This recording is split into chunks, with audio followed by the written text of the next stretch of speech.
upright. It's time to get things started. Well, you'll know thing better.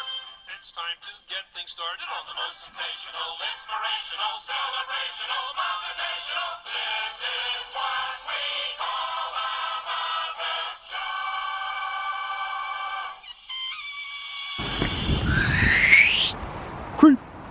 Creepers! We are here at Washington Park. Excuse me. Had a little frog in my throat. How the heck are you crazy creeps? We are back creeping. We are here at Washington Park, like I said, and we are headed to, which was then the Portland Children's Museum for many years, but this was the home to OMSI. That's right, the Oregon Museum of Science Industry was actually located right here in front of me till about 1992 when they moved down to the waterfront. But today we are here because in 1985 Jim Henson and the Muppets were in town. That's right. We're going to take a look back. I'm going to tell you guys more about OMSI and just the history of, you know, the Muppets, and basically a little bit of Portland history too. The connection, not so much the rainbow connection like you guys are used to hearing the Muppets. And if you guys remember the song and the show that I started the video with, probably brings back a ton of great memories. Kind of my very first love, the Muppets, Fraggle Rock, basically Jim Henson, way before the Simpsons. And in 1985, my folks took me here to see the Art of the Muppets exhibit. That's right. And we're going to talk more about it now, but we're standing right here in front of the Children's Museum. So stay tuned. Doing a little Muppet creeping. So the Oregon Museum of Science Industry has had a ton of history here in Portland. It actually started in a little tiny house. Well, it started with artifacts being collected at the Portland Hotel at Pioneer Courthouse Square, and throughout the years it changed locations. This was here from about 54 till about 92, and as you can see, they've got the crane out here. They've basically stopped utilizing this for the Children's Museum, but this was the home to OMSI for many years. After moving locations in 1955, they opened up here, and from 1955 till 1992, this is where OMSI was, the Oregon Museum of Science Industry. There was actually a planetarium, I believe it was placed kind of like over here, which was first of its kind. And of course the museum, like it did in 92, hosted a ton of exhibits. And one of the main exhibits that really struck my mind, and one of my very first kind of like childhood memories, was coming here to see the Art of the Muppets. And it was in 1985. I was 5 years old, but I loved the Muppets so much. I honestly remember like it was yesterday, and it's kind of blurry, but going back, finding pictures of Jim Henson and all of his creations brings back a ton of great memories. So we're just gonna kind of stroll around here, check out what's left of the Children's Museum. They've actually taken a lot of the structures and things out of here since the last time we were here. But yeah, OMSI grew so much that it went basically from being at the Portland Hotel downtown, moving into a house, I believe it was on 5th, for just a few years. And then basically the fundage and, you know, basically people wanting OMSI to be a bigger part of Portland opened up here. And for many years it was right inside these walls. And like I said, being a huge Muppet fan, Jim Henson, all of his props, Ernie and Bert, Sesame Street, Fraggle Rock, and it also, the exhibit also included a ton of his very first creations, which I believe was with like a coffee company called Wilkins Coffee. And yeah, that's kind of where Jim Henson got his start, was he got the fundage for, you know, other creations and other things that he would do in his life by making these, you know, commercials using his puppets. And there was also the likeness of his puppets being used and kind of intertwining with Kermit the Frog, starting out with his original group of little puppets, kind of like a little big-eared guy. I'll insert some pictures too of what I found of some of Henson's original works, but Kermit was actually one of the original puppets, and inside here they had not only, you know, glass display cases featuring the original puppets and things like that, but they also featured a wall that you could walk up, and it had basically all of the, you know, eyeballs and the little furs and different coats they would use for the puppets, and just kind of giving people, you know, an idea of how the puppets were created. And basically Jim Henson and his crew were so incredibly, in my opinion, ahead of their time that, you know, years later they would actually continue to do kind of similar exhibits, if you will.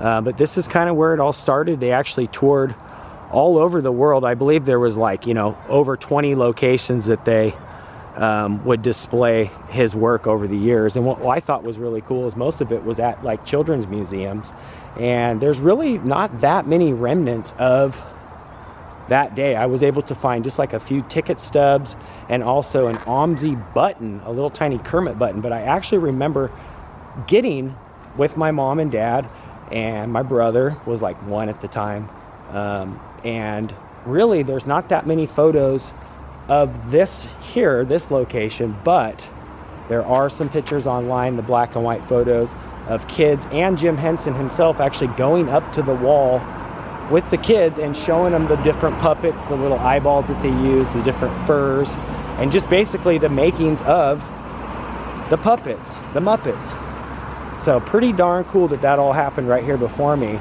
or, you know, before this was Children's Museum. And also I was able to find some pictures from kind of far out here, with the camera kind of panning out this way. You would have seen all this. And when OMSI was here, way off over here, this is kind of like a community garden area, but there was actually 2 big planes. I believe there was like an Air Force plane, and then also like, you know, a commercial airplane that you would use to, like, you know, go on trips and stuff. And they were parked in the back here. And I'll tell you guys a really fun story that I totally remember, and I don't know if it's just something that kind of caught my attention just because I was so infatuated with the Muppets, or if it's something that basically I just thought happened, but something really cool happened right back in here, and we're gonna go check that out right now, and I'll tell you guys the story. And like I said, the exhibit not only came here, but it toured all over the place. And it's actually credited being developed by a girl by the name of Mary Katzel that worked for Henson and designed a lot of the puppets. She was credited to kind of be the, you know, the brains behind having kids come, being able to see the puppets up close. And she was the one that kind of explained to Jim, hey, look, you know, a lot of people want to see how this is done. And he wasn't quite sure if he agreed with it, because he didn't want the Muppets to be, you know, not moving or kind of like in display cases. He thought it might scare kids to not actually bring them to life. So she did her very best to, you know, humanize them, even though people loved them and knew who the characters were, not just the show. Each individual characters, you know, they had a big display with a giant Big Bird right when you walked in. They had all the Fraggle Rocks. They had some of the original Kermit puppets from the original, I believe it was Wilkins Coffee, that Henson basically got his start to by doing these coffee commercials. But inside here were cases with Ernie and Bert, and they had them displayed to where you could stand next to them, and they would like it, they weren't like animatronic, but they were displayed to where you could be interacted with them. Like Bert, for instance, was pointing, and I actually found some pictures of Henson standing right in front of, I believe it's the Bert and Ernie case, and they actually look alive. I mean, it's still photo, so pretty cool idea. And not only that, but giving folks basically a hands-on feel. And I believe, if I remember, they had videos running, different like productions of the old television commercials.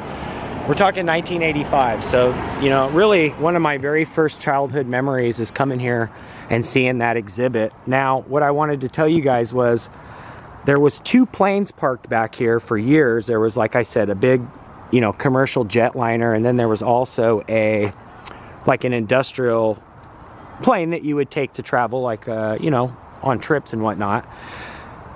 And I swear, as we were leaving, I don't know if it was in my head, but we were pulling around here to leave, and as we were leaving, I was sitting in the back of my parents' car. Now, you know, give or take, it was 5 years old, 4 or 5 years old.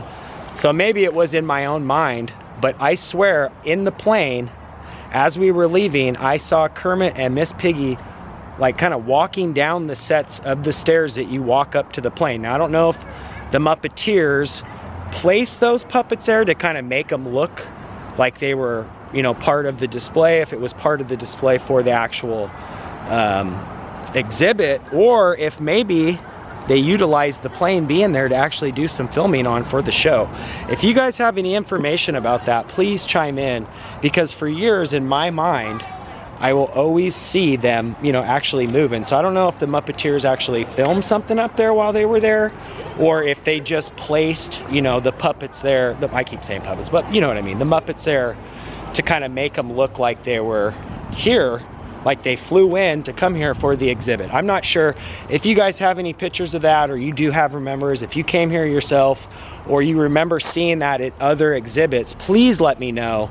I do know when I went down the rabbit hole of research at one of the displays, I think it was in New York, they actually had like a 13-foot tall, enormous Kermit out front, and someone stole him, that's right. But if you guys have any pictures from those days, please chime in and let me know. I'd love to see them, because like I said, one of my very first childhood memories, even before the love of The Simpsons, I absolutely loved the Muppets. Isn't that right, Gonzo? That's right. No one in here but us weirdos. Had to bring the Gonzo with me. He, I don't know, Kermit's probably my favorite, but I always had a huge love for Gonzo, and actually I've had this toy since about then, since about 83, 84. My mom got me all these, so pretty dang cool to see the Muppets still around doing their thing, and all those great childhood memories of Jim Henson. I absolutely love Jim Henson, so rest in peace to Jim Henson, and thank you for all the great childhood memories. I thought this was so weird. Doesn't this light cover look like Kermit? Or like it could be like a Muppet? I don't know, maybe just because I've been thinking about it. Same with these big, tall trees here. They're kind of that like Muppet looking fur. So funny. I go down the rabbit hole of info, and then I start thinking of everything I see is kind of related to it, which sometimes it is. And yeah, this is definitely a good place, you know, like even when it was OMSI all the way until when it was the Children's Museum and stuff. So I'm not quite sure what they're going to do with the actual Children's Museum, but nonetheless, definitely great memories up here, and I love my folks for taking me to this. Like I said, definitely one of my very first childhood memories. There's actually like a cow statue here that they took out.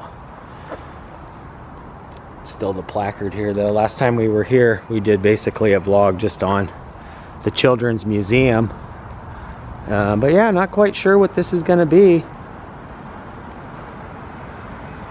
But like I said, I absolutely loved coming here, and I was basically very well into all of Jim Henson's creations, and kind of just an interesting tie too. Craig Bartlett, who created Hey Arnold, teamed up later with Jim Henson Company to do Dinosaur Train and stuff, so it's kind of all intertwined when it comes to just creative folks.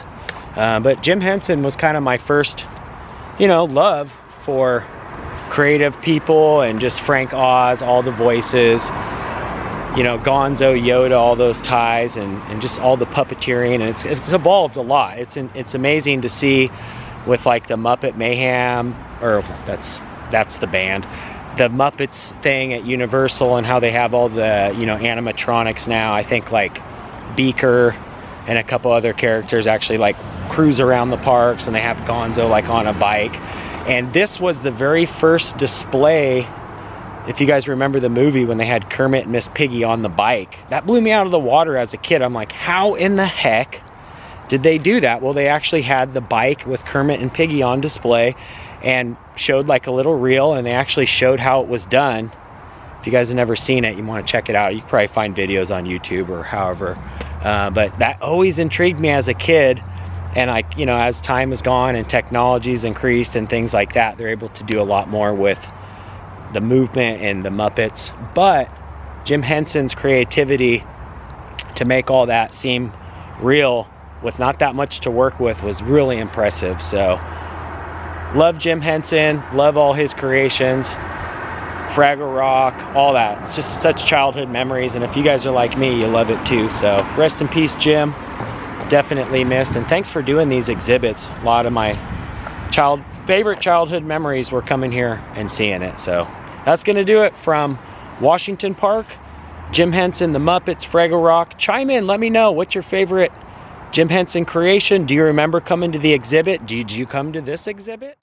Also, I thought was really cool, like I said, years later, the Henson Company would continue their exhibits, probably a little bit more advanced later on, you know, about 85 and everything, with technology not being what it was. But at one point, they actually had like an Elmo thing here, you know, tied in with Sesame Street, and the Henson Company actually had a giant Elmo. When I was going through old-timey pictures, I was able to find one. I'll insert that here. There was a giant Elmo sitting on the roof right here at the Children's Museum. All right, it started raining on me, but I'm cutting back over through the neighborhoods, and we saw this when we did the full Peacock Lane tour, but I wanted to show you guys this just because we're kind of on the same kind of thing here. But check it out, we've got the Muppets right here. We saw them all lit up when we walked through here, but I just wanted to show you guys this just because kind of already talking about them, and they're literally right here, right as I hopped off the bus, just about a block down. The Weirdo Gons, Kermit, Piggy. Oh my gosh, I can't remember his name, the little guy. Kermit's little, I think it's his nephew. But yeah, that is such a great rendition of the Muppets. Gotta love the Muppets. Rest in peace, Jim Henson, and thanks for all the great childhood memories, and thanks to these folks for having this every year. Very cool. Yeah. Okay, it's not easy being the creeper. Bye. Yeah, yeah, yeah.